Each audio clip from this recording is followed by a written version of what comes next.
A ver, como, gracias, Mari. Como ven ahí en la pantalla, este taller es producto de una colaboración de muchos colegas que vienen trabajando bajo el paraguas de la Causal Pathways Initiative y que vienen colaborando en tratar de definir, bueno, qué es este paraguas y cómo lo hacemos a partir de nuestras prácticas. Eh, y yo hoy voy a facilitar una introducción a cómo venimos pensando y haciendo este paraguas. Eh, para empezar, lo que quería era hacer una pequeña encuestita para conocerlos, pero no somos muchos, así que si quieren poner en el chat también, más que bienvenidos.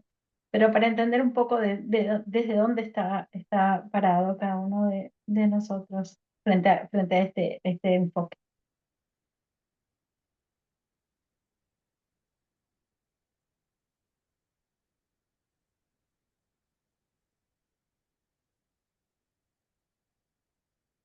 Es rapidita, es más para entender qué tipo de vínculo tienen con el campo de la evaluación, desde qué país están, y si esta idea de caminos causales es nueva o algo conocido.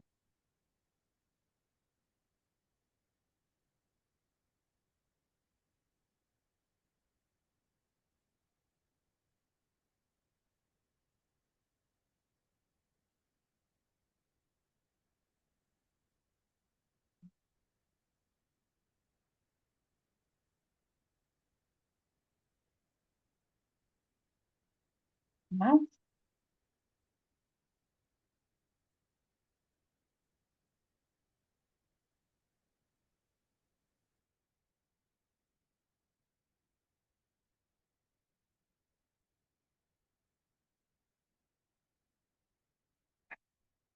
Unas, unas respuestas, pero para que tengan una idea más o menos de quién está acá. Entonces tenemos un poco de distribución de distintos sectores. En general, la mayoría evaluadores, detalles de países, puedo saber, no sé, no me deja ver, después voy a entrar y voy a mirar. Pero si quieren, preséntense en el chat, pueden. Me está compartiendo los resultados. Eh, Nivel de experiencia con caminos causales es poco, vamos a tratar de ver por qué y qué es esto, y, pero usan enfoques causales en el trabajo varios de ustedes, así que vamos a ir viendo de qué va. Eh, mm, la agenda para hoy, no sé por qué no está compartiendo mi pantalla, así que déjenme un minuto. Ahí está. Entonces, la agenda para hoy es como les decía, vamos a hacer una introducción a esta idea de caminos causales, este, que como les decía, es un paraguas de métodos y quizás trabajen con algunos de estos métodos, pero no los han visto todos bajo un mismo paraguas, y que principalmente exploran, son métodos que nos ayudan a entender la caja negra entre intervenciones, proyectos, portafolios y el cambio, y tratar de entender por qué y cómo y bajo qué condiciones ese cambio ocurre. Vamos a hablar un poco de algunos mitos que hacen difícil implementar a veces estos caminos causales, este tipo de métodos. Vamos a hablar un poco de rigor y qué es rigor adaptado a este tipo de métodos. Y después vamos a hacer en el proceso de eso también un ejercicio y me parece una reflexión de tratar de entender qué tradiciones tenemos en América Latina, no solo en el campo de la evaluación, pero también de la investigación de aplicación de estos métodos y dónde podemos tener recursos que a veces no vemos pero que existen. Por lo menos esa es mi mirada sobre el tema. Así que vamos a hacer esto bastante, yo voy a presentar, pero vamos a tratar de hacer participativo con encuestas, con el chat, vamos a hacer un ejercicio de pizarrón, pero somos relativamente pocos, así que si quieren levantar la mano, conversar, más que bienvenidos. Y vamos a empezar.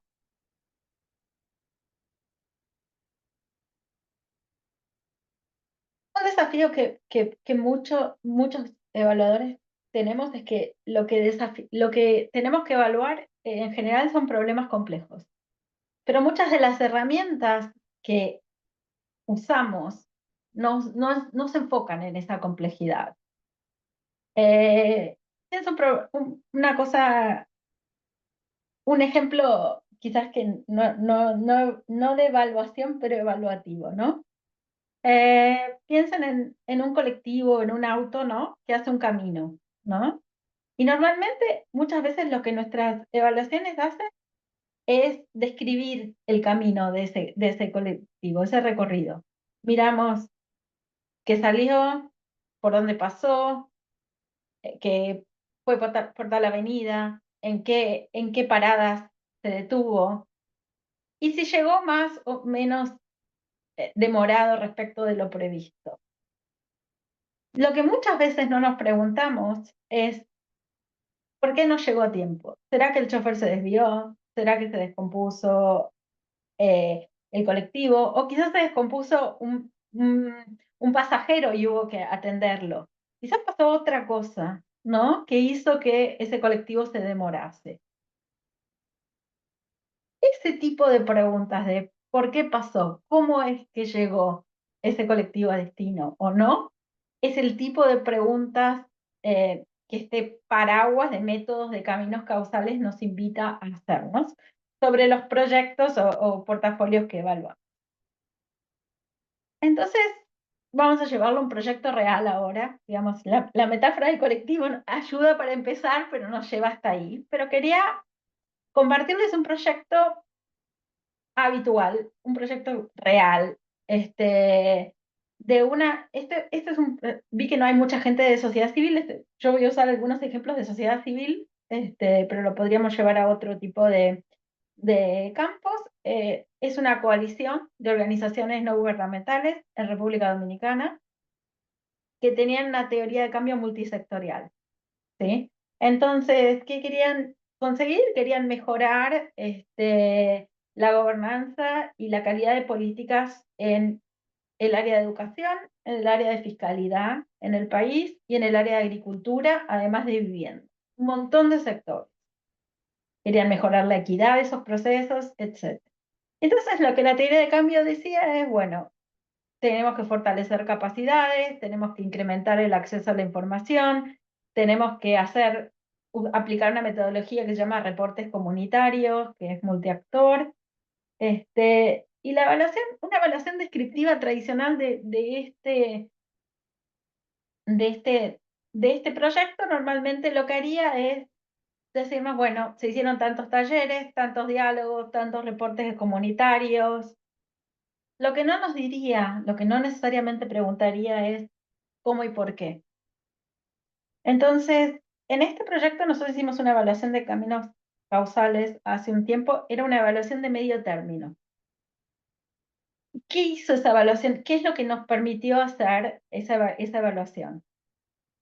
Esa evaluación descubrimos que en realidad teníamos distintos resultados dependiendo del sector en el que estaban siendo implementadas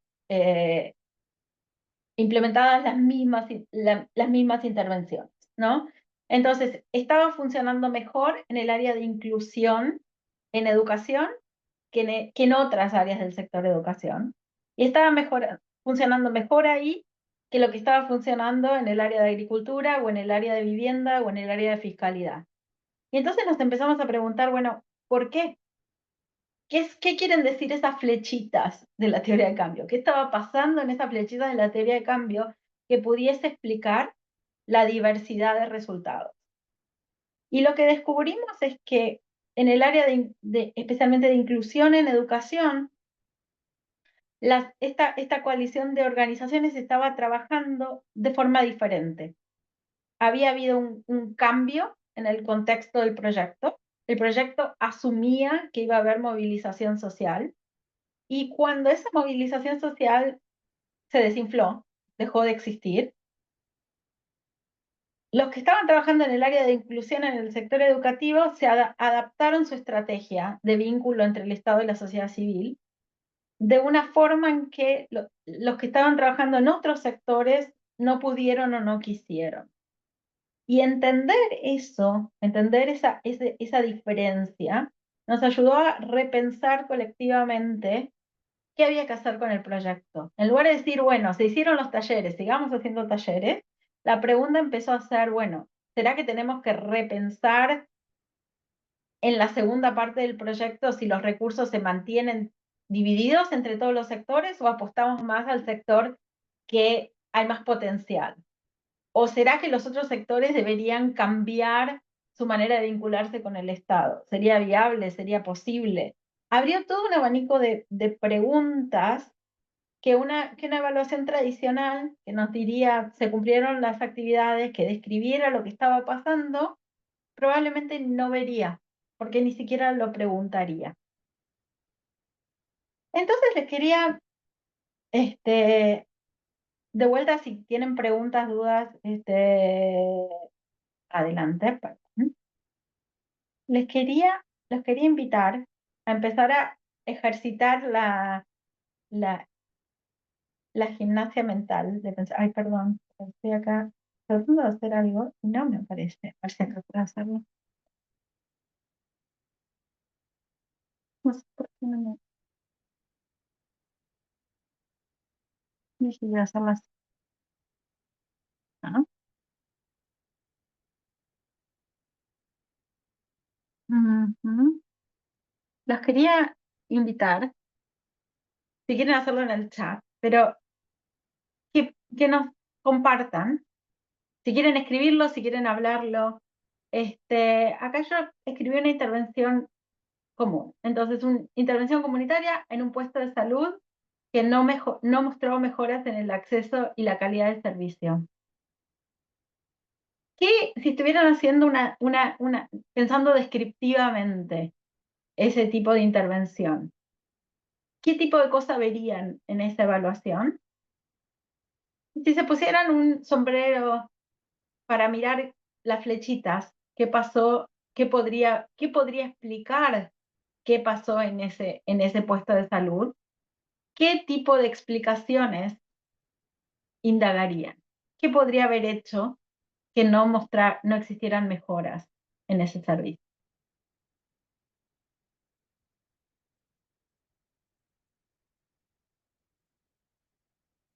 ¿Alguien quiere compartir? ¿Alguien no entendió y quiere una clarificación?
No estoy viendo muchas respuestas entrando, pero si alguien quiere compartirlo, levantar la mano y hablar o habilitar el micrófono, ¿qué piensan? ¿Qué se les ocurre?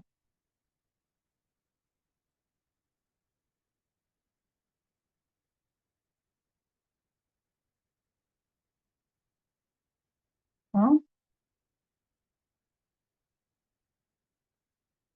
Sí, Es bueno, porque, a ver, respondí, ajá, dale, sí. sí, pero para ir comenzando la conversación. En la primera puse más bien temas de contexto externo, como, o de contexto, cambio de autoridades, cambio de recursos humanos, limitaciones en el presupuesto, allegamiento de una nueva población, perdón, no tengo la cámara prendida, como migrantes. Y en el segundo, el supuesto que puse es más bien de adentro, de un buen diseño claro o de una normativa orientadora clara. Eso. ¿Alguien más?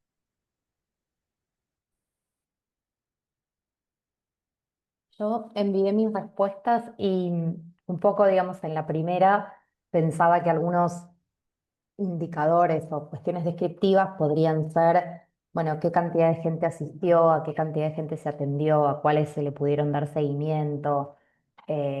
Esas serían como cuestiones descriptivas y quizás en la otra, en la de alguna explicación, podría tener que ver con bueno, en dónde y en qué horario estaba el centro para ver si realmente la gente podía asistir o no, qué tipo de personal había en el centro, si de repente hubiera una cuestión de género o de edad o de trato que hiciera que la gente no quisiera atenderse ahí, o también cosas como que quizás no hubo suficiente difusión sobre el centro y entonces, bueno, la gente ni siquiera llegaba al centro. Eh, Ujú. Esas serían como algunas quizás alternativas que pudieran explicar el no éxito, por decirlo. Tal cual. A veces, o sea, la diferencia no es necesariamente tanto interna como externa, pero es conectar eso, es decir, bueno, si pasaron todas estas cosas en el contexto o todas estas cosas en el proyecto, ¿cuáles realmente me ayudan a entender eh, por qué veo el resultado que veo? ¿Cuáles me ayudan a entender mejor y priorizar, ir más en profundidad, intentar entender cómo conecto lo que hice, lo que hicimos como proyecto, esas actividades, con los resultados a los que contribuí? En general, digamos, ese es lo simple y lo difícil de hacer evaluación causal. Eh, pero la evaluación causal en general es algo que usamos poco. Y hay este estudio que cito ahí de unas colegas que hicieron un análisis de por qué es que no usamos este análisis causal para entender el camino que conecta esas intervenciones con lo que está pasando en los resultados. Y aparecen en general 4 tipos de mitos. Una, y los vamos a ir viendo uno por uno, ¿no? Eh, Hay gente que tiene mitos del tipo de, bueno, en realidad yo ya estoy usando para analizar y aprender análisis causal. Hay otra gente que piensa que los diseños causales no son útiles para tomar decisiones y por eso no son relevantes. Hay mitos sobre el rigor. ¿Será que estos métodos que son no experimentales son rigurosos o suficientemente rigurosos?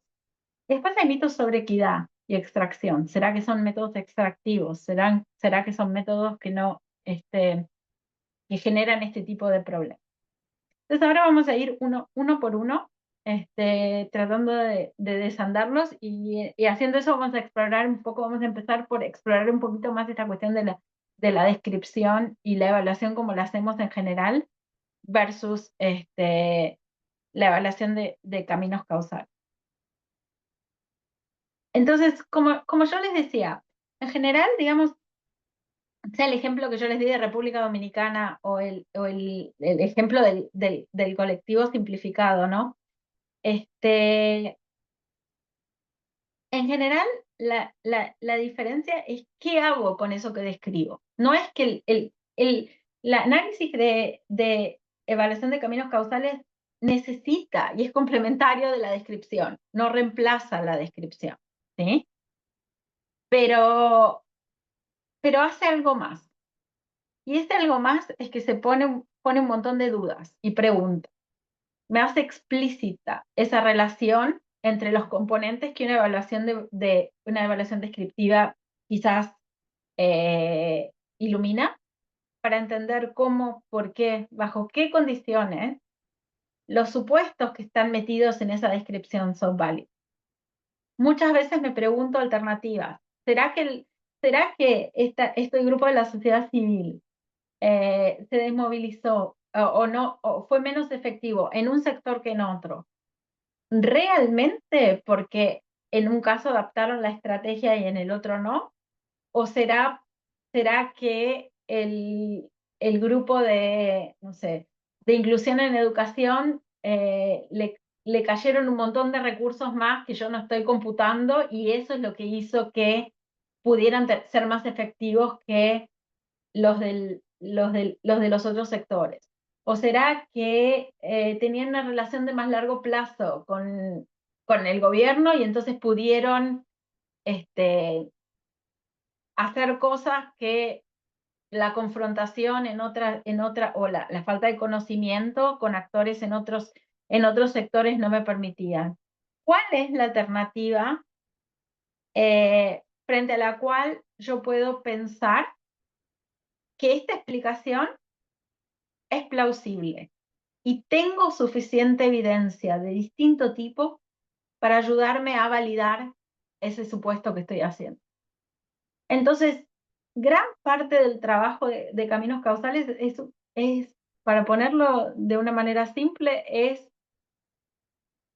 qué análisis crítico yo hago de esa descripción.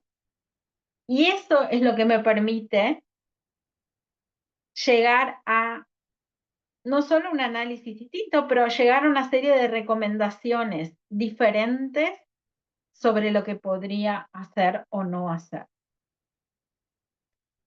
El segundo mito común que impide el uso de caminos causales es esto que yo les decía de la utilidad de los diseños causales para nuestras estrategias. Y acá es donde se empieza a meter el tema de valorar la complejidad o no. Muchas de nuestras evaluaciones suponen que si yo meto una pelota blanca en una actividad de un proyecto, de alguna manera debería esperar que del otro lado aparecieran más pelotas blancas. Es lineal y no pregunta qué pasa en el medio, ¿sí? Pero hay muchos otros enfoques, ¿no? Quizás que se están popularizando más con enfoques de complejidad y de sistemas, que suponen que eso es lo que critican ese enfoque, porque suponen que hay demasiada incertidumbre en el contexto. Entonces, si yo en un proyecto meto una pelota blanca, como pueden pasar tantas cosas en el camino y todo es tan incierto, lo que voy a tener es un resultado emergente. ¿Será una estrella violeta? ¿Será un cuadrado naranja? No sé. Y si me pongo desde ese lugar y valoro esa incertidumbre como algo importante, quizás pienso que evaluar y evaluar de manera después que pasó un proceso no tiene mucho sentido, que no me va a ayudar a definir demasiado qué hago qué hago a futuro. Esos son como los dos extremos del gráfico que tienen ahí, ¿no? La idea de caminos causales a veces es un poco complicada porque es un ni. No es ni un extremo ni el otro. La idea de caminos causales es decir, sí hay procesos complejos, Si yo meto una pelota blanca en un proceso en el que hay muchos actores y muchos factores interactuando, no va a salir la misma pelota blanca. Pero por ahí sale una pelota de colores, o por ahí sale un cuadrado blanco. Y vale la pena tratar de entender mejor eso que hay de continuidad, aún aceptando que no puedo controlar todo. Entonces les quería dar un ejemplo de navegar ese medio, otro ejemplo. Este es un estudio evaluativo. Y es un estudio evaluativo sobre una cosa que es emergente, incierta y aleatoria como pocas, que son las ventanas de oportunidad en el sector de control de corrupción. ¿Saben cuando cae un escándalo? Nadie sabe, nadie puede predecir cuándo va a haber una ventana de oportunidad para avanzar una reforma. Entonces, si yo me paro desde el lugar de los caminos causales, lo que pienso es, bueno, yo no puedo anticipar cuándo se viene la ventana. No voy a pretender tener control sobre eso. No sé si va a ser un escándalo, si va a ser un periodista que va a hacer una investigación, si va a ser un aliado político que va a hacer surgir alguna grabación, o va a ser un juez que va a avanzar, o la policía, o quien sea. Pero si uno habla con gente que trabaja en ese sector, puede entender, quizás, que hay patrones. Entonces, lo que pasa antes de la ventana de oportunidad es distinto de lo que pasa después de la ventana o durante la ventana. Y entender en fases no me da el control de cuándo es que la ventana va a surgir, pero me puede ayudar a evaluar si el apoyo que estamos dando en cada una de esas fases tiene sentido para lo que normalmente pasa y es necesario que pase durante esa fase.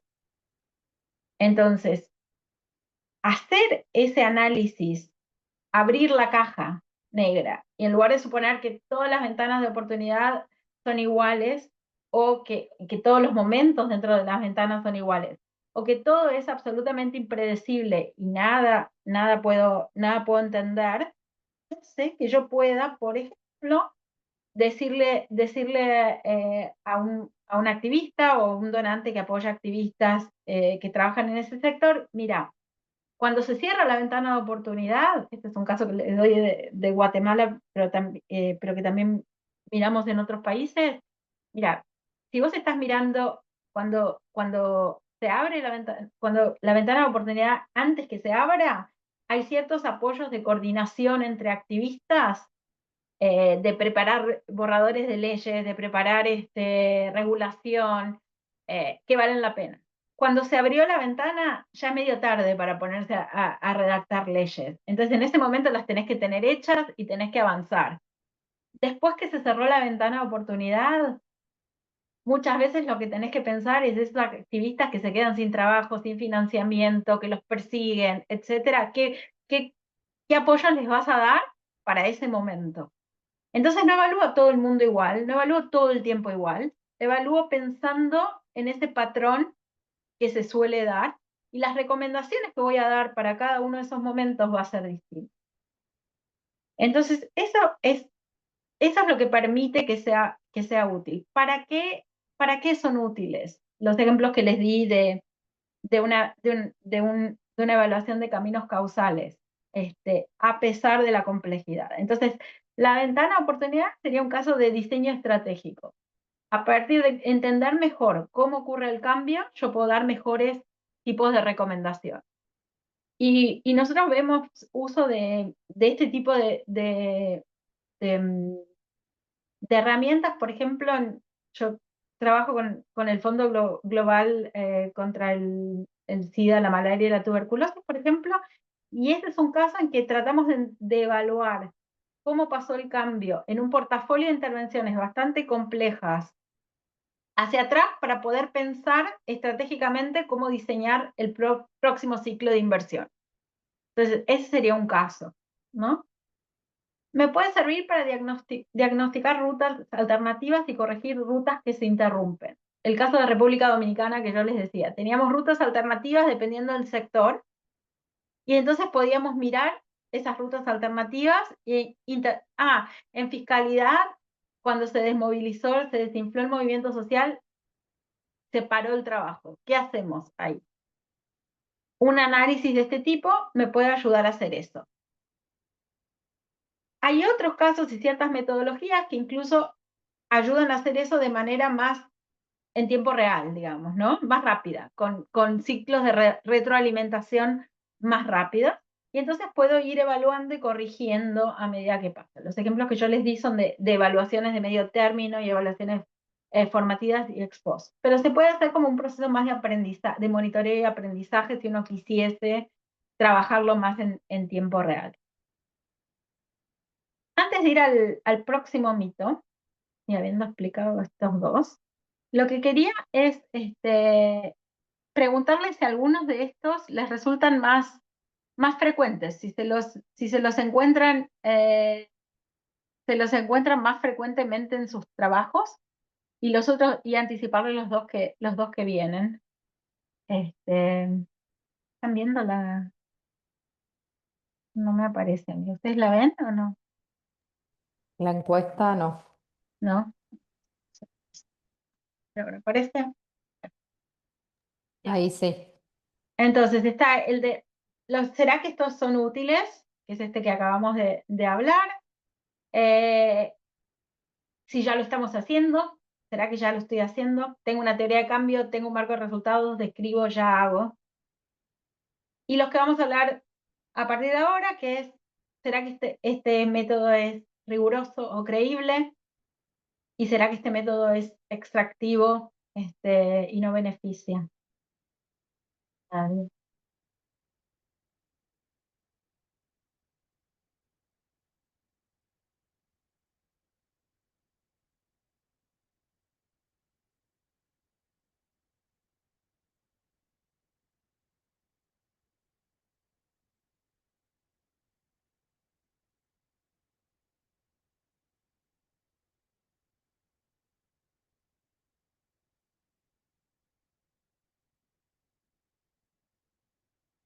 A ver, bastante distribuido, un poco de todo. Menos sobre utilidad, interesante. Menos sobre extracción y participación, y más sobre si ya estoy haciendo esto o si es riguroso. Entonces, alguien que haya respondido la de si ya estoy haciendo esto, incluso si no lo llamo causal, ¿quiere compartir antes que vayamos al sí? ¿Se encuentran? O si quieren poner en el chat o quieren abrir el micrófono, más que bienvenido.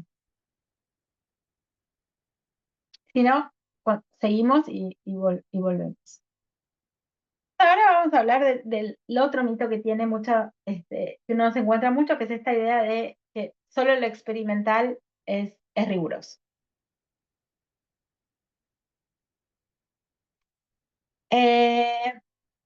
Primero quiero decir que la postura en general de los caminos causales es que los métodos experimentales y cuasi experimentales son valiosos. Esto no es más de complementar que de contradecir. Pero los métodos experimentales y cuasi experimentales, como muchos de ustedes ya saben, requieren ciertas características: control, independencia de observaciones, fidelidad de la intervención, cosas que en muchas intervenciones que nos toca evaluar no son plausibles, no son viables, y entonces ahí nos quedamos con ¿y qué hago? La otra cosa es que los métodos de caminos causales en muchos casos no son métodos nuevos. Quizás los conocemos como, conocemos un método y no conocemos el abanico entero, ¿no? Entonces lo que yo les voy a compartir ahora es una adaptación de un menú amplio, pero no exhaustivo, de métodos de caminos causales. Y para navegarlos, para trabajarlos, los agrupamos en 4 categorías. Básicamente porque ¿no? Ese tipo de familias ayuda a entender qué entra en la cajita aún si no tenemos la lista entera. El primero son los basados en teoría. Entonces, rastreo o seguimiento de procesos o rastreamiento de procesos. En castellano no tenemos ni una sola palabra para hablar de esto. La literatura usa como 3 o 4 términos distintos. Ni siquiera estamos de acuerdo en cómo llamar. Análisis de contribución, evaluación realista. ¿Qué son estos métodos? Estos métodos parten de hipótesis, supuestos sobre los mecanismos, las flechitas de la teoría de cambio y el contexto, y los valida o no con evidencias que son trazables. Entonces, si el colectivo no llega, o llega en 40 minutos más tarde de lo que tenía que llegar, o si las organizaciones de la sociedad civil no se movilizaron en fiscalidad, lo que hacemos es ver qué huellas a partir de esa teoría encuentro, pueden explicar el desvío, el cambio, y validarlas o no, y si no las validamos, las revisamos, las cambiamos, y a partir de eso tratamos de entender el cambio.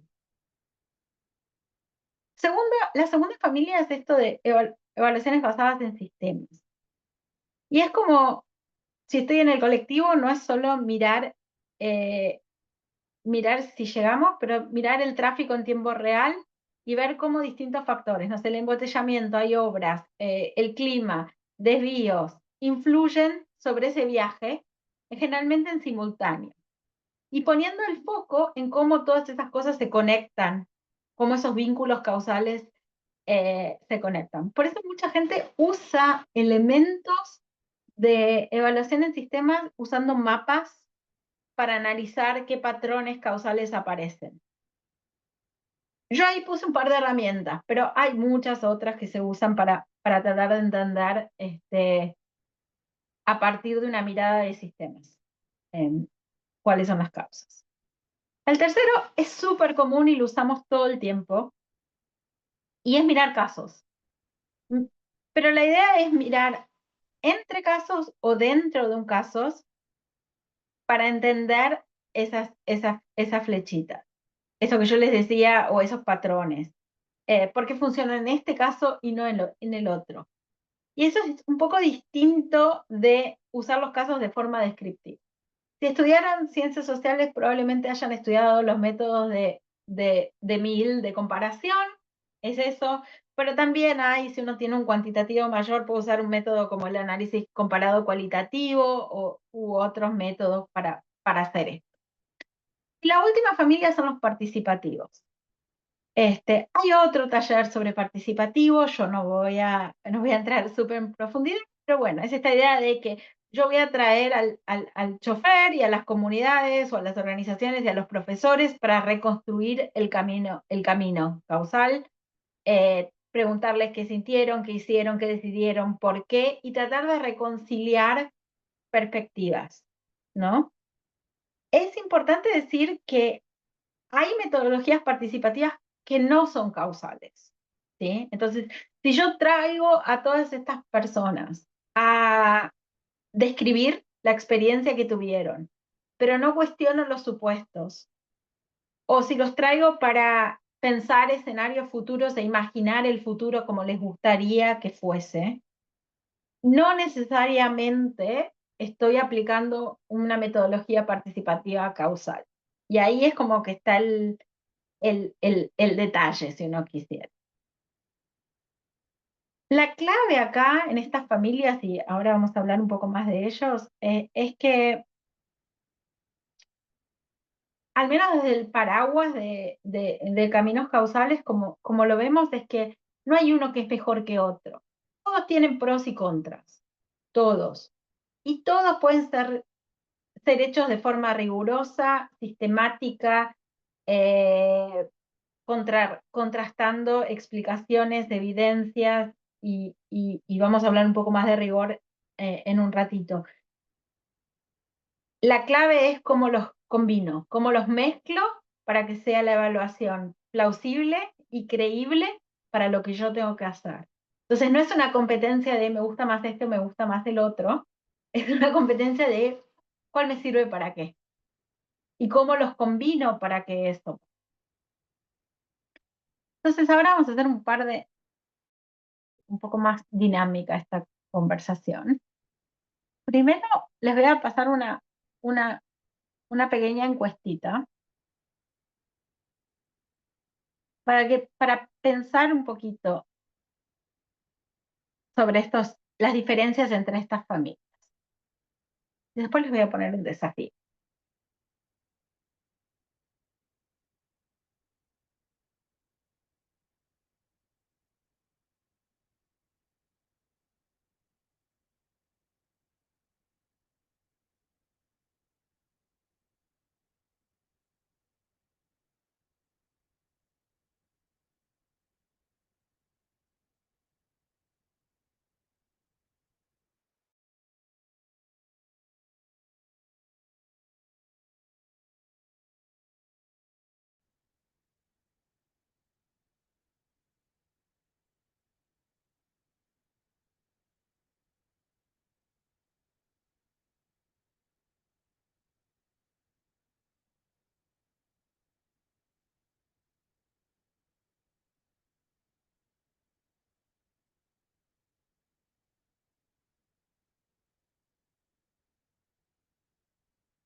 Si algo no se entiende, ¿tienen dudas? Chiflen, diría mi barrio.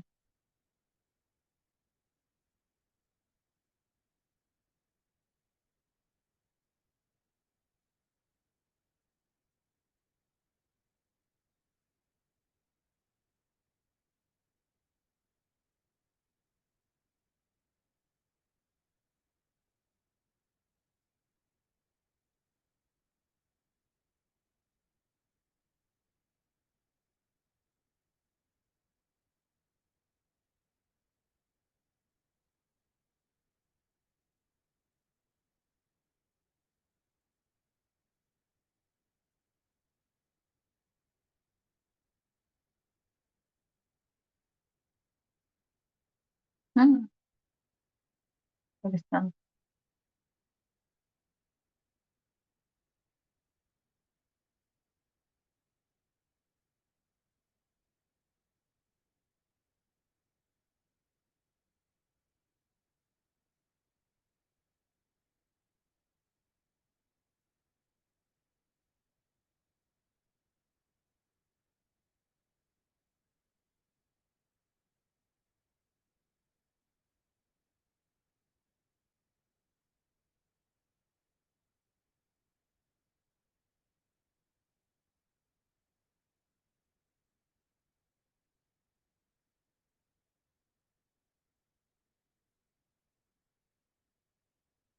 Nos dejo 10 segundos más y miramos las respuestas.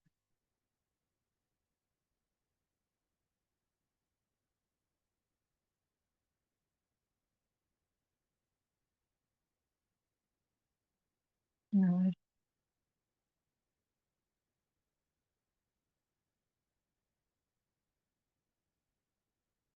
Bueno, a ver. ¿Por qué no? ¿La ven o no? No, ok. Bueno, primera, a ver. Porque yo no la veo. No veo entera nada. Porque no me aparece entera la respuesta. A ver, equipo de evaluación arma una hipótesis de cómo un programa de becas mejora la permanencia escolar, recopila datos para probar si esos mecanismos de innovación, esos mecanismos efectivamente se activaron. Entonces, la mayoría respondió teoría. ¿Alguien tiene experiencia o aplicando alguna metodología basada en teoría que permitiría mirar eso? ¿Que quiera compartir o que quiera? Y cuando haces una evaluación, perdón, y reconstruyes la teoría del programa o el programa esporádicamente la tiene, vas haciendo como la comprobación de que esas cadenas expresadas en la teoría se cumplan. Es. Tal cual. Entonces, hay distintas maneras de hacer esto, ¿no? Entonces, si yo uso un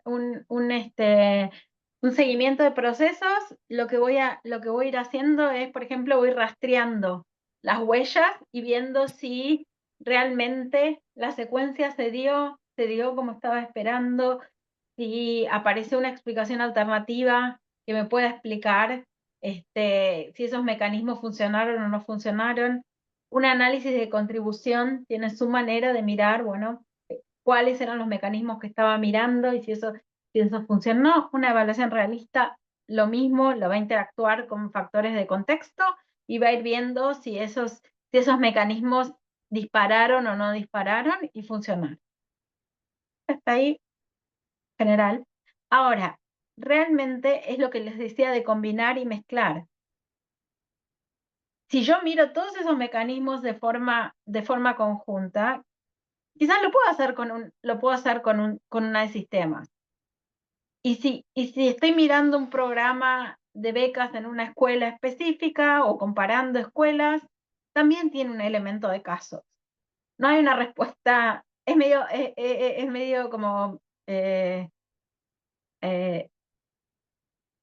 puede despistar, en el sentido de que uno mezcla componentes de estas cosas. No es un único método necesariamente. Y si no pregunto por qué, y si solamente estoy describiendo, digamos, entonces en ese caso no sería causal. Pero si estoy tratando de probar, de validar, en general estoy tratando de ver si fue la causa.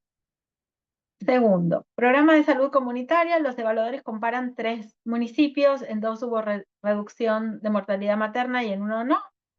Analizan qué condiciones y combinaciones explican las diferencias. Entonces sí, es un estudio de casos, pero si miro varias condiciones, configuraciones de condiciones y combinaciones, también puedo estar aplicando un método más sistémico de mirar esos casos y no el tradicional descriptivo. La tercera, acá está más dividida. A ver, durante la implementación de un programa de empleo juvenil, el equipo monitorea en tiempo real cómo interactúan distintos factores: contexto económico, motivación de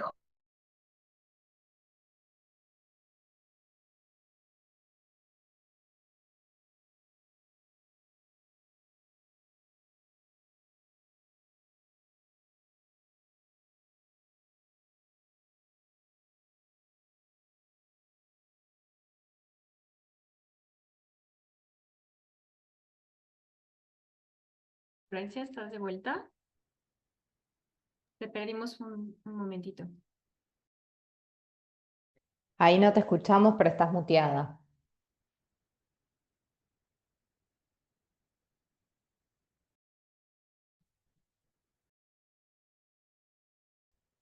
o es mi conexión que no escucho.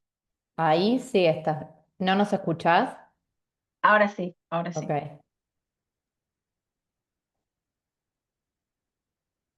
¿Alguien quiere compartir o quiere pensar sobre esta? Son todos medios así como con truco, ¿no? Ninguno es muy lineal.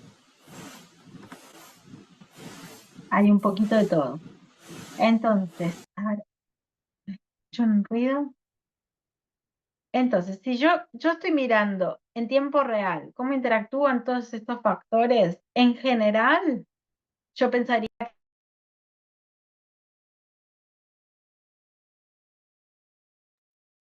Volvió a no escucharse, pero apareces muteada. Distintas. A ver, Ahí, ahora, ahí estás bien, sí. pero ahí ya me escucho.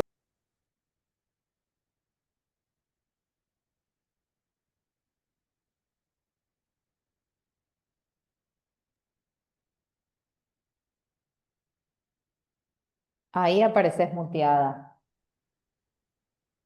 Sí, a bien ver te escuchamos. ahora, Ya. sí, se ha frizado una de la tecnología, siempre puede fallar. Ahí se te escucha, sí. Entonces, nada, les quería preguntar si estamos en esta tercera pregunta, ¿no? Implementación de programa de empleo juvenil, el equipo de evaluación monitorea en tiempo real cómo interactúan distintos factores. ajusta las hipótesis y recoge datos para ver cómo se reconfiguran las trayectorias. ¿Alguien quiere compartir o ha implementado algún tipo de evaluación de este tipo?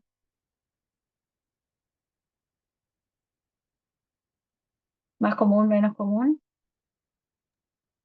Pues podría parecer, pues basada en, o sea, sobre todo basada en teoría, ¿no? Porque van a rectificarla, pero también por la incorporación de diferentes aspectos, factores, variables. El contexto también podría ser sistemas y si además lo hacen de forma participativa, o sea, involucrando a los actores, pues también podría tener un poco de, ¿no? Como mezcla de los tres. Tal cual. Y hay metodologías que un poco mezclan intuiciones de todo esto, ¿no? Entonces, por ejemplo, cosecha de alcances o cosecha de resultados sería una que mezcla un poquito de varias de estas cosas, ¿no? Entonces, sí, en general, digamos, ya hay algunas de sistemas que no tendrían hipótesis y otras que sí. Pero en general es esta idea de ir monitoreando en tiempo real patrones y resultados. En general, la intuición es que muchas de la familia de sistemas navega en ese espacio. Y después, cómo lo aplico, cómo lo combino, me puede traer pedazos de otras. La última. La municipalidad se organiza un taller donde distintos actores opinan sobre si el programa de reciclaje está funcionando bien. Se priorizan percepciones y niveles de satisfacción y se imagina cómo podría ser el programa en 48 meses. Y acá casi todos pusieron participativa, pero la pregunta es causal o no es causal?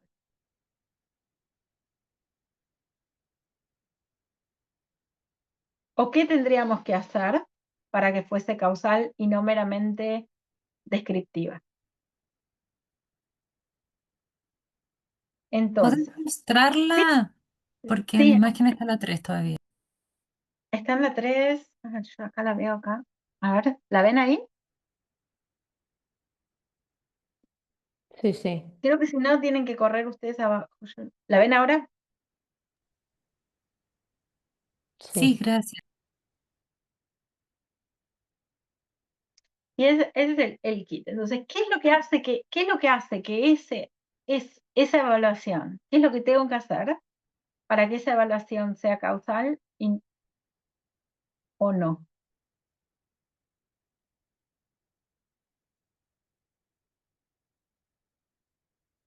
¿Alguna idea?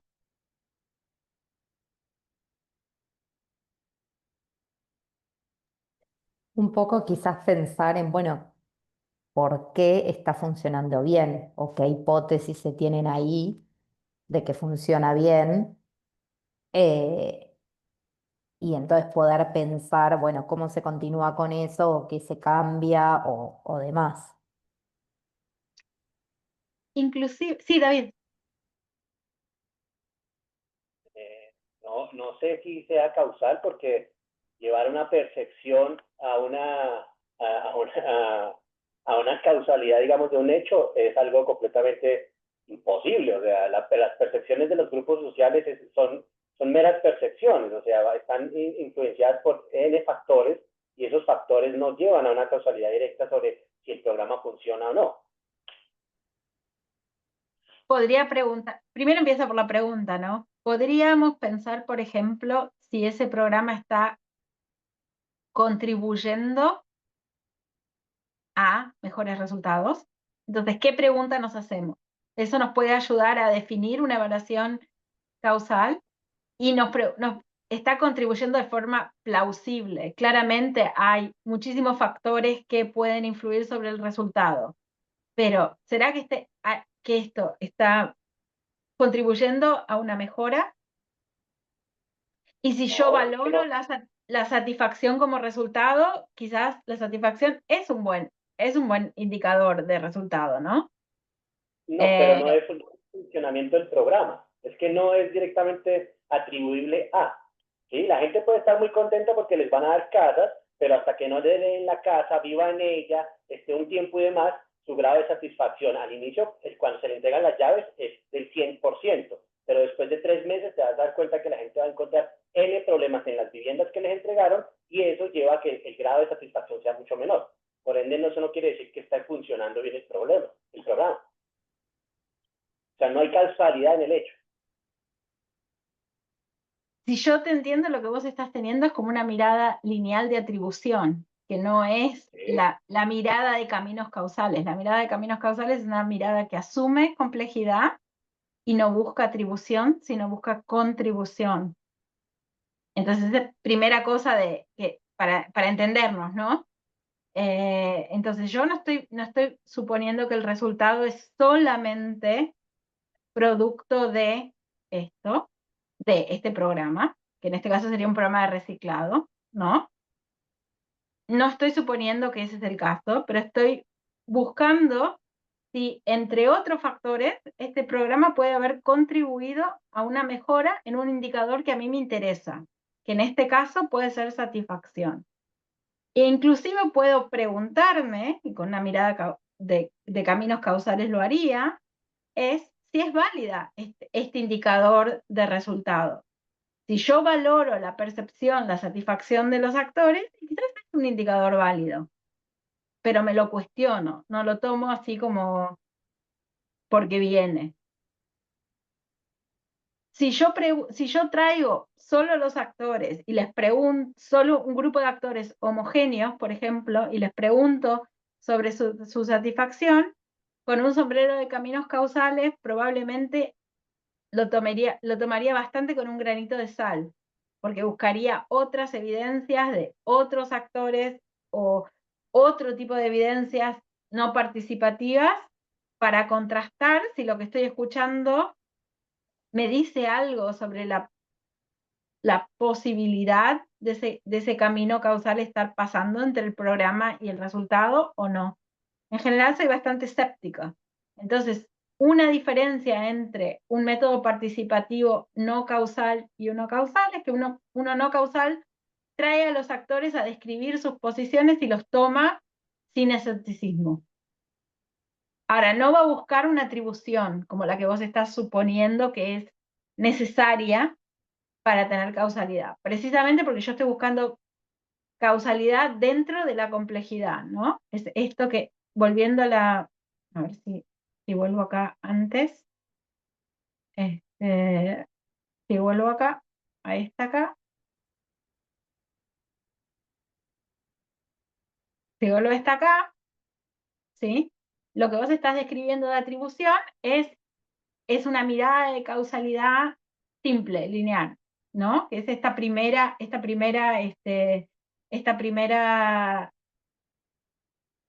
línea del gráfico. Lo que yo estoy invitando con estos métodos y lo que complementan estos métodos es para mirar esta segunda línea. Yo estoy abriendo la caja del proceso para entender si hay alguna contribución. Y si la contribución es este poquito naranja, está bien, no tiene que ser el todo. Puede ser una contribución o una parte. Pero no quiero perderme ese naranja que aparece porque fue mediado por un proceso complejo y porque hay muchos factores contextuales que están interactuando con ese programa. Eso es lo que yo busco hacer, ni más ni menos. Pero esa es la mirada que este tipo de enfoques te invitan a tener. Y para algunos tipos de problemas, para algunos tipos de intervenciones, es necesario tener esto porque si me quedo en la caja negra no veo lo que está pasando. Porque el problema que estoy mirando es muy complejo, como el caso de las ventanas de oportunidad, tiene efectos, tiene emergencias, porque las intervenciones no pueden ser, no pueden ser replicables y fieles, porque eso puede contradecir su propia efectividad, porque necesito adaptarlas a distintos contextos, por una innúmera cantidad de causas que puede ser interesante pararse en este lugar y pensar la causalidad de forma compleja, porque las intervenciones no son independientes y entonces tengo interacciones de intervenciones y de intervenciones con contexto que no me permiten asumir que va a haber causalidad lineal y atribución de mi proyecto al resultado. Pero tampoco es cierto que no hay nada que pueda conectar entre un proyecto y un resultado. Entonces es pararse en ese espacio. ¿O alguien más? O David o otros que quieran compartir? No. Muy complejo esto. Hay cuestiones de filosofía, y vamos a hablar un poco más de eso, de epistemología, ¿no? Acá, ¿no? Pero la propuesta de este paraguas es pararse en ese lugar. Es pararse en ese lugar intermedio y no decir, no puedo hacer nada porque esto es complicado, complejo, y no hay nada que pueda hacer para evaluar esto. Sí, bueno. Y el Muy supuesto complejo es que mirar sistemáticamente lo que sí puedo mirar, aún aceptando heterogeneidad y emergencia e incertidumbre, es valioso para tomar mejores decisiones. Ya, bueno, muy interesante.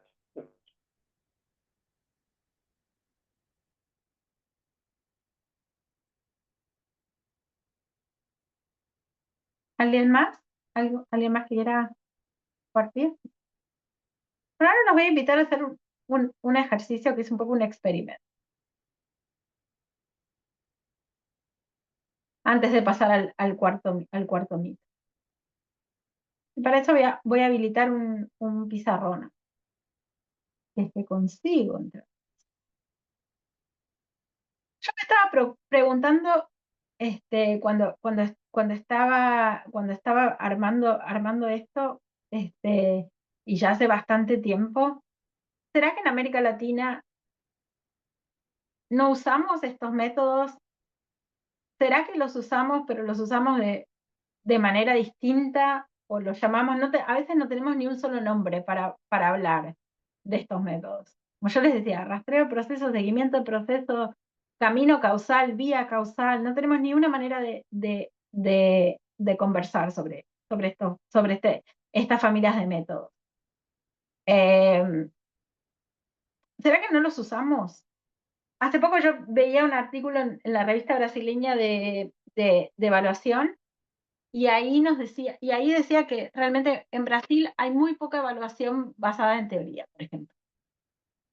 ¿Será que no tenemos tradición en la región?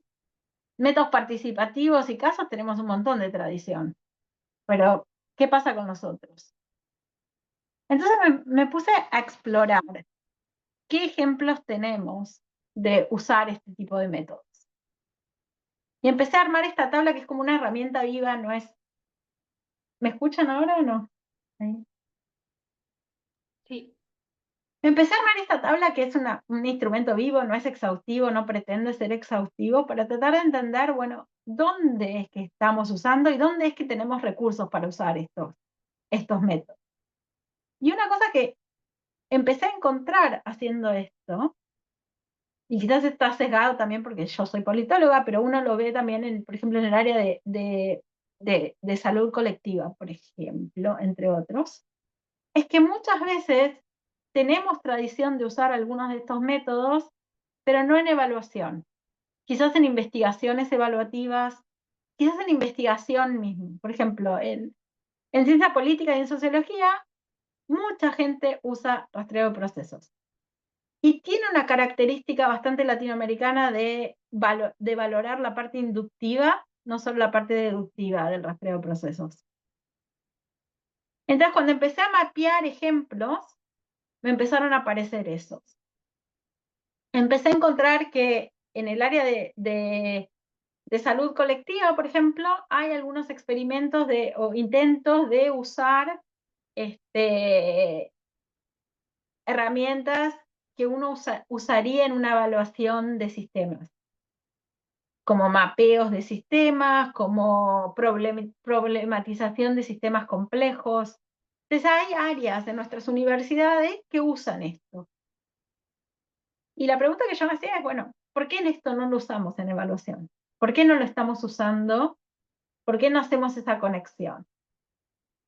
Y entonces lo que los quería, además de compartirles algunos de los ejemplos, quería invitar si alguien tiene algún ejemplo que conoce de alguna evaluación o algún estudio que usa este tipo de métodos, que quiera compartirlo.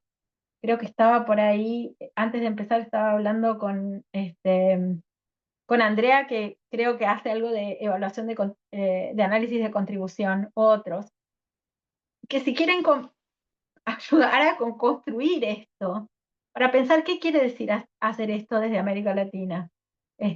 ¿Dónde están nuestras fuentes?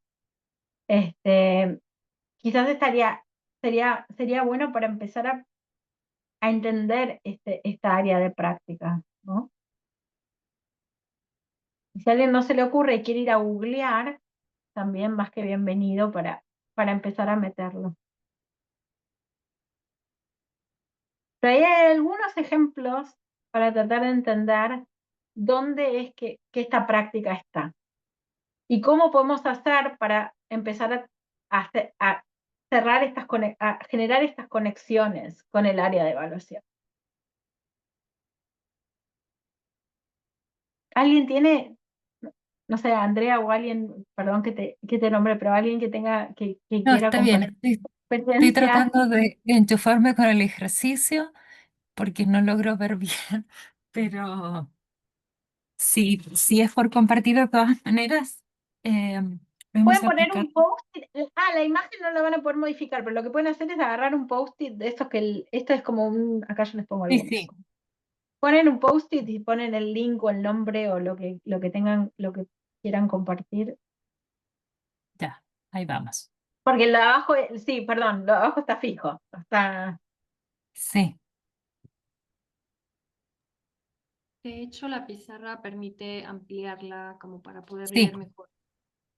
gracias. gracias ahí, sí. O sea, lo que están son las cuatro, no tiene que ser obvio ordenado ni nada, pero si se les ocurre ejemplos.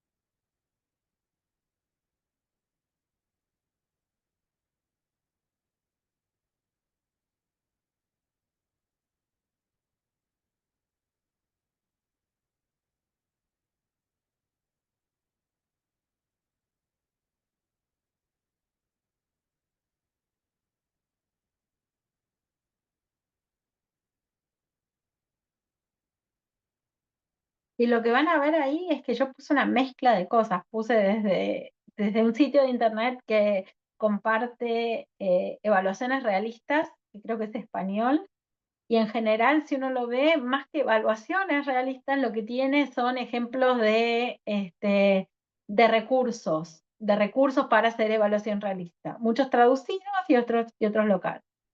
Eh, en realidad, como, no sé quién puso esto acá de mezclar métodos, pero tal cual, yo creo que hay métodos. Yo hay algunos que puse como caso y en realidad son una mezcla de varias cosas. Y hay menos como evaluaciones puras, si uno quiere. Pero también es cierto que, por ejemplo, si uno ve los mapeos del Centro CLIAR de Chile, este tipo de métodos no aparece explicitado como parte de la caja de herramientas que tenemos que mapean en la región. En general, la gran mayoría de la evaluación es descriptiva o cuantitativa. Y como les decía, en Brasil también hay un artículo reciente que habla de eso. Y quizás uno ve más como otros tipos de métodos usados.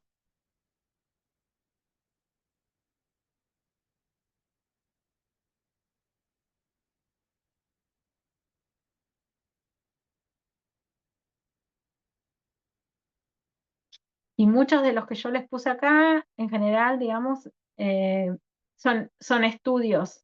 Por ejemplo, este que les puse acá de sistemas de acción social en salud colectiva en Brasil, son los evaluadores / investigadores de la Fiocruz en Brasil, que desarrollaron un método con una mirada sistémica para evaluar intervenciones complejas. Y tiene puntos de contacto, incluso algunas fuentes cruzadas con investigadores en la Universidad de Buenos Aires que se dedican a investigar cómo problematizar problemas complejos, a veces a partir de temporalidad o de huellas, y que son herramientas que uno puede usar, que en otros contextos se usan evaluativamente. Entonces hay un poco de todo.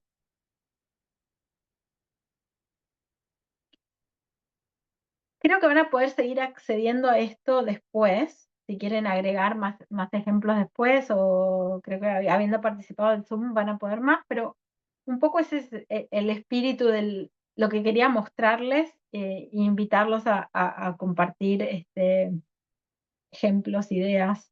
No sé si alguien quiere compartir alguna reflexión.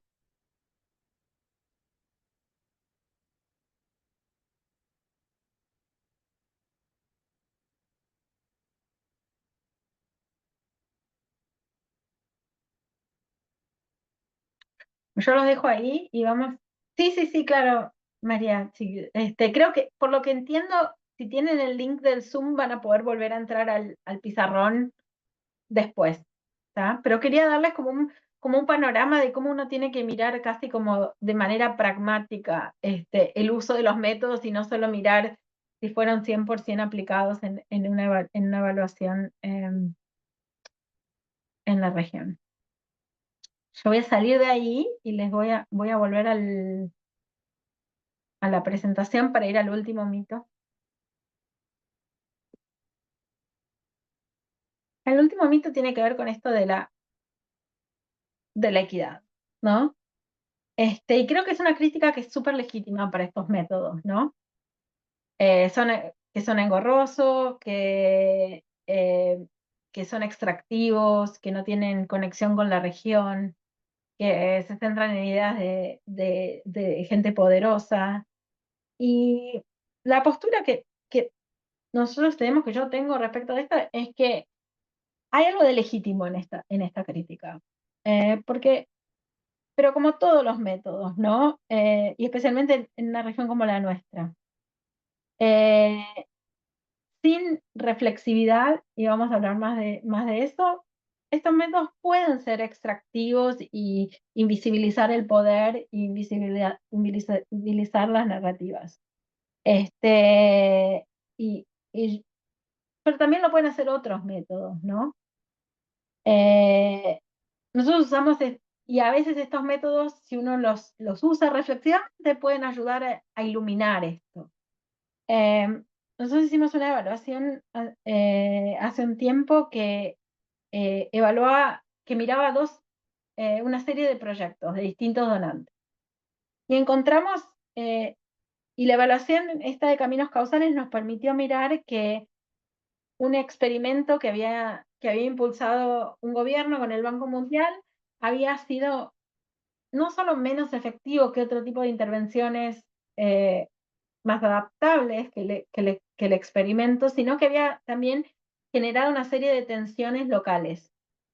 Y tener ese hallazgo nos habilitó a tener una conversación con los distintos actores respecto de qué hacer, que si yo no le traía reflexividad a la herramienta, a la metodología, quizás no hubiera podido tener. Entonces, la postura acá no es rechazar lo causal por rechazarlo, sino entender si es apropiado de forma situada o no, ¿no? Y si puedo hacer un ejercicio de localización del método que tenga que ver con las tradiciones de ese lugar donde estoy aplicando el método y con el uso que le quiero dar. Y en parte, digamos, lo que nos lleva a la conversación que estamos teniendo con David en un punto antes, es a repensar un poquito más en profundidad cómo pensamos el rigor. ¿Qué quiere decir el rigor en caminos causales o tradicionalmente, ¿no? Entonces, muchas veces equiparamos rigor a la aplicación técnica de un método, ¿sí? Pero esos métodos muchas veces tienen metidos en sí, dentro de sí, ciertos supuestos sobre qué es valor, sobre qué valoramos, ¿no? Y muchas veces son rígidos al contexto, a la dinámica de la intervención que estamos evaluando, etcétera. Sí les puedo compartir el link en un minuto cuando encuentre dónde está, Andrea. En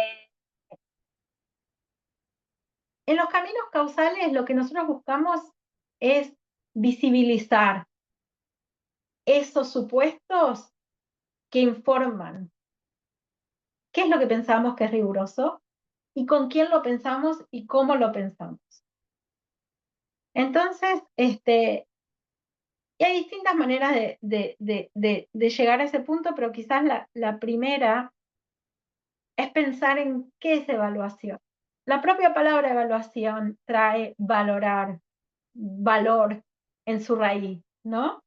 Entonces nosotros como evaluadores estamos tomando 1000 decisiones todo el tiempo en cómo implementamos métodos, en qué métodos combinamos, qué preguntas nos hacemos, qué esperamos que un programa consiga o no consiga.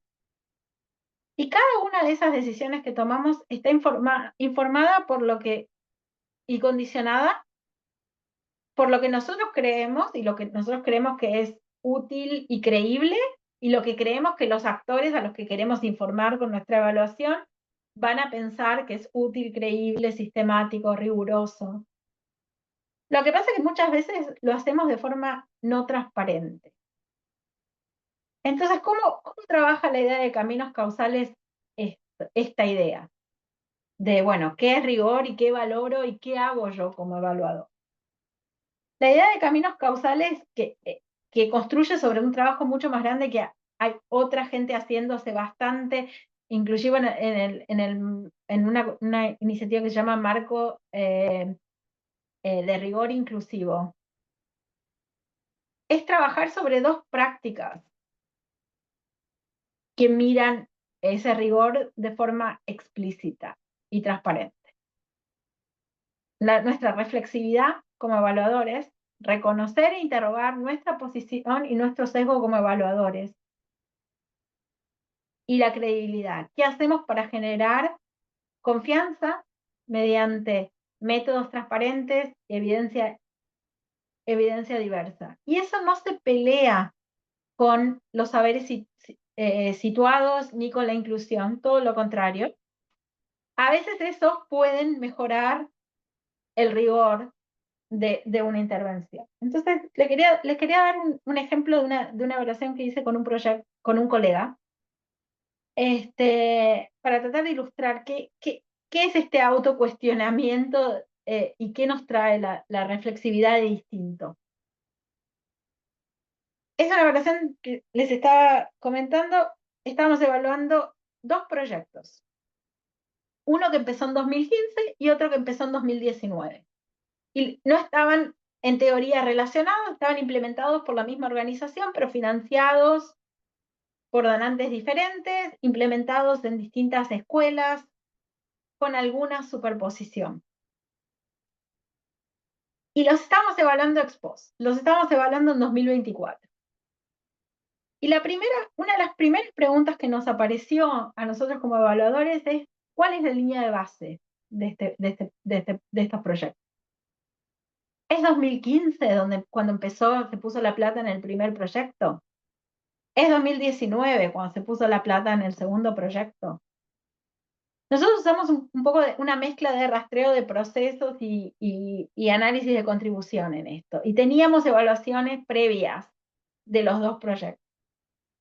Y lo que nos dimos cuenta es que en realidad la línea de base de estos, para entender la contribución de estos proyectos y la sostenibilidad de estos proyectos ex post en 2024, nos teníamos que ir hasta 2011. Porque en 2011, en este caso, si nosotros fechábamos en 2011 y no en 1990, íbamos a entender que en ese momento hubo otro proyectito muy chiquitito que generó una red de actores que cruzaba los dos proyectos, el de 2015 y el de 2019. Y si yo no entendía que esa red preexistía, nunca iba a entender cómo el proyecto de 2015 ayudó al de 2019 y por qué estaban sobreviviendo los resultados en 2024. Ahora, no era irme a la reforma, no era una cosa de infinita para atrás. Había un momento específico y a partir de ese momento yo podía encontrar el tejido conectivo entre los dos. Entonces no era una cosa automática, no fue una cosa automática, fue una cosa que debatimos mucho, que pensamos mucho. Nosotros como evaluadores, ¿dónde vamos a fechar esto? ¿Y por qué? Y después lo hicimos transparente en la evaluación. La evaluación miraba una intervención en las escuelas que a mi colega le interesaba muchísimo, una intervención micro, y qué pasaba en cada escuela. Y yo estaba mirando el proceso, mirándolo más a partir del proceso macro de política educativa nacional. Entonces los dos teníamos sesgos distintos para evaluar qué era lo que tenía que ser sostenible o cómo que esa sostenibilidad se generó. Aplicar esta práctica de preguntarnos nos hizo al principio parecía un diálogo de sordos. Yo decía, esto es creíble, mi colega decía, aquello es creíble y no nos escuchábamos, no nos entendíamos. En lugar de tratar de decir, es lo mío o es lo tuyo, tratamos de entender, bueno, cada uno de dónde venía parado, pero también cómo estas cosas se conectaban. Y eso nos permitió ver resultados, ver dinámicas, que si no hubiésemos pensado de esa forma crítica, los hubiéramos visto como alternativas y hubiéramos llegado a una cosa distinta. Estoy segura. Ahora, de vuelta, tuvimos que agregar un capítulo en la evaluación para dejar esto explícito y transparente y que fuese creíble. Y eso es lo que hizo que la evaluación tuviera confianza, a pesar de ser un poco heterodoxa a lo que normalmente estamos acostumbrados, ¿no? Eso generó una serie de conversaciones con colegas y con usuarios. Y también nos llevó a hacernos preguntas sobre qué es creíble, qué es lo que yo como evaluador estoy mirando para que sea creíble, para quién, ¿no? En este caso nosotros estamos mirando intervenciones que deberían generar cambios en la gestión escolar, ¿sí? Y intervenciones de participación comunitaria. En educación hay una serie de estudios sobre qué son buenas compras en educación. Y en general, las intervenciones comunitarias no son consideradas buenas compras.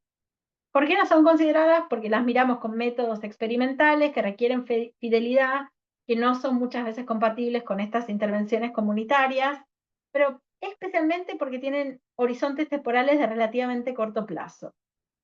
Entonces, si yo tengo un interés de una compra de corto plazo, y esto no me da buenos resultados.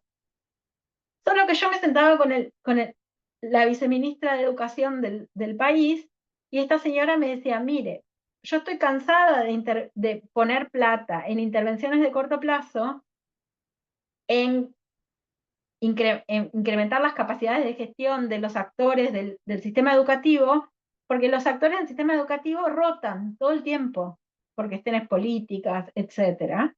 Y entonces yo lo que necesito es algo que me sostenga el valor de la intervención. Yo valoro una inversión más que una compra. Y entonces, ¿cómo miro el valor de esa intervención? Bueno, quizás una comunidad, quizás un viceministro valora una inversión y no una compra. Pero si yo no me lo pregunto, si yo no escucho, si yo no lo hago transparente, estoy produciendo una evaluación que no va a tener no me va a generar esa dinámica. Y entonces a partir de eso, digamos, es como nosotros pensamos, ¿no? Esto. Yo, en estos ejemplos que les di, los valores que les nombré como importantes en mi práctica tienen que ver con valorar la complejidad por sobre la simplificación, valorar la utilidad de la evidencia que produzco y valorar la inclusión de las perspectivas, especialmente de esos usuarios. ¿Quiere decir que todo el mundo tiene que valorar la misma cosa? No. Lo que es una invitación a pensar explícitamente como evaluadores qué es lo que valoramos y cómo eso está informando nuestras decisiones. Y a partir de eso construir el rigor de una forma creíble y transparente, como mínimo con los usuarios de la evaluación que pretendemos informar. Ese es el enfoque que nosotros damos en general para tratar de lidiar con el problema de esto no es riguroso. Todo lo contrario, es sistemático, es transparente, requiere un montón de análisis crítico de lo que estamos haciendo y de la evidencia y de cómo la miramos. Y a partir de eso, pensar cómo comunicamos eso para que la evaluación sea creíble. ¿Voy a convencer a todo el mundo que tiene estos mitos? Probablemente no, pero les aseguro que es mucho, que mucho escéptico se puede convencer a partir de esto. Como estoy mirando el reloj y nos queda bastante poco tiempo, 3 minutos, pasó volando. Últimas preguntas, últimas dudas,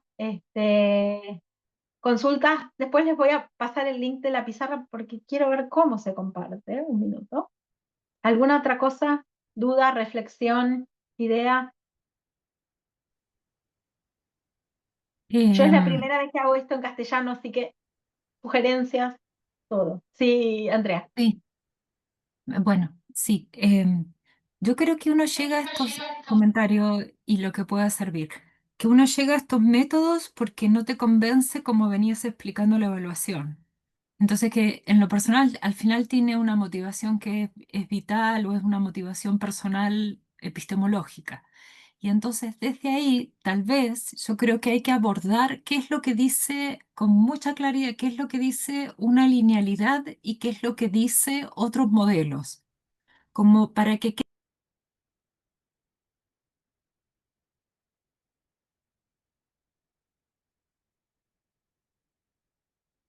Yo no te estoy escuchando. ¿Les pasa a alguien Se más que mute- no te escucha? Sí, A se ver. muteó.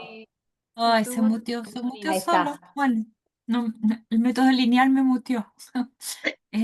Como poder evidenciar muy bien la ganancia de una forma y la ganancia de otra, ¿no? ¿Qué ocultas en una y qué ocultas en la otra, ¿no? Como que quede, sí, como para poder avanzar un poquito más rápido. Eso. Y después te quería pedir mostrar una lámina que me pareció joya, pero lo dejamos para después, así pueden convertir otras compañeras.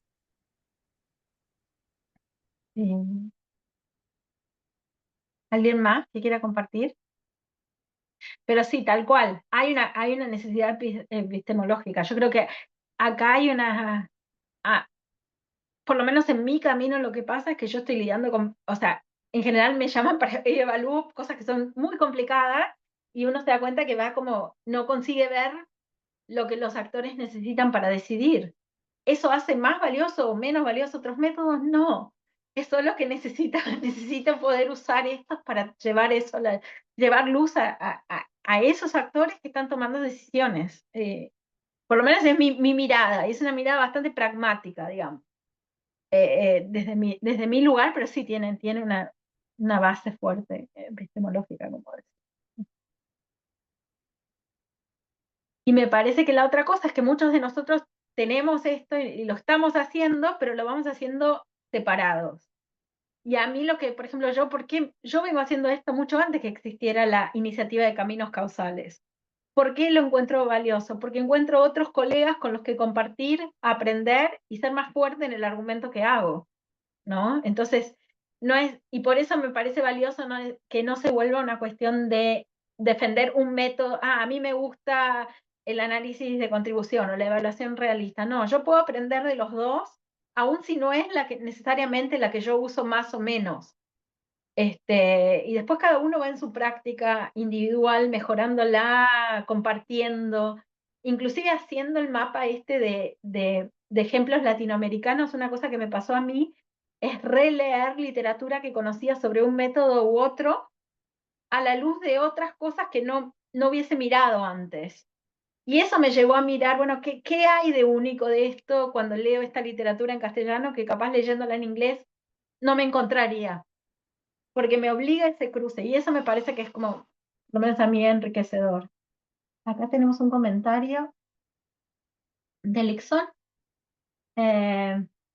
Sí, tal cual. Esto de usar métodos mixtos y métodos participativos y aprovechar al máximo la herramienta, sí. Yo creo que es usar métodos, es mezclar, pero mezclar de una manera, yo diría que para mí, desde mi punto de vista, muy latinoamericana y como alguien decía, muy pragmática, ¿no? De tratar de mezclar a partir de esa idea de que la suma va a ser más que que el todo va a ser más que la suma de las partes, pero que además va a ser práctico, ¿no? Que va a ser algo que voy a poder hacer en un contexto que es imperfecto. Y eso muchas veces es nuestra realidad. Entonces, tal cual, es una legitimación, una invitación a poder hacer eso y a poder hacerlo desde donde estamos parados, no desde algo que viene dado, ¿no? Y categorías consensuadas, total, acá, María, tal cual. Yo cuando estaba haciendo esto no sabía ni cómo escribir, qué palabra usar. ¿Es caminos causales? ¿Es vías causales? Yo creo que rastreamiento, rastreo, ni lo básico tenemos, ni la palabra para hablar todos juntos de esto tenemos. Entonces, estamos pasados un par de minutos, pero definitivamente quiero terminar con eso, con una invitación, les voy a poner mi correo electrónico por acá, pero con una invitación a seguir la conversación y a tratar de ver cómo hacemos para unir esfuerzos, ¿no? Yo hablaba un poquito con algunos de ustedes antes de que empezara y creo que hay algunos que ya lo están haciendo. Entonces, bueno, ¿cómo juntamos esfuerzos? ¿Cómo hacemos para hacer esta práctica más visible y para poder hacerla más potente en lo que necesitamos? Hay un montón de recursos de la iniciativa de caminos causales en inglés. Están en Better Evaluation. Yo estoy tratando de traducir algunas cosas, pero realmente además de traducir literal algo que existe ahí, lo que me interesa es unirlo a lo que existe, unirlo a lo que en la Facultad de Ciencias Sociales están entrenando a gente para hacer. Y sabemos que hay facultades por toda América Latina que entrenan en cosas que tienen que ver con esto, porque ahí está el recurso humano sostenible, no en traer tal o cual método de paracaídas. Entonces, por lo menos esa es la invitación que les hago y quedo a disposición. Y gracias por la paciencia y por el interés y espero que podamos seguir la conversación. Muchísimas gracias. Gracias a ti. Gracias. Y Andrea, Andrea. no tengo cómo mandarte el link específico, pero te voy a mandar el link cuando consiga descubrir cómo Zoom me deja mandarte el link del pizarrón. Bueno, vale. Vale, Muchas vale. gracias. A ustedes. Gracias. Gracias.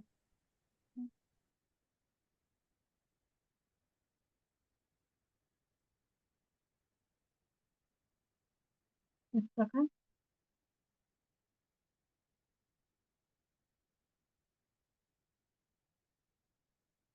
María, lo paro acá. Paro la Sí, grabación ya acá, lo ¿no? detengo. Estaba buscando el link para ver